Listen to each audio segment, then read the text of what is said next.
আজকে তাদের ব্যাপারে এই চক্ষুটা সাক্ষ্য দিবে। তারা এই চক্ষু দিয়ে কি করেছিল? তারা এই পা দিয়ে কি করেছিল? তারা এই হাত দিয়ে কি করেছিল?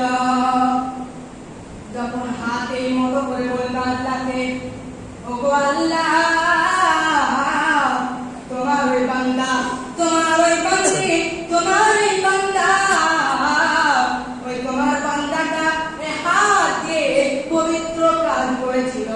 হাত দিয়ে তোমার ওই পবিত্র কালামটা, তোমার ওই মধুর বাণীটা, ওই মাটিটা সে অন্তর লাগিয়ে সে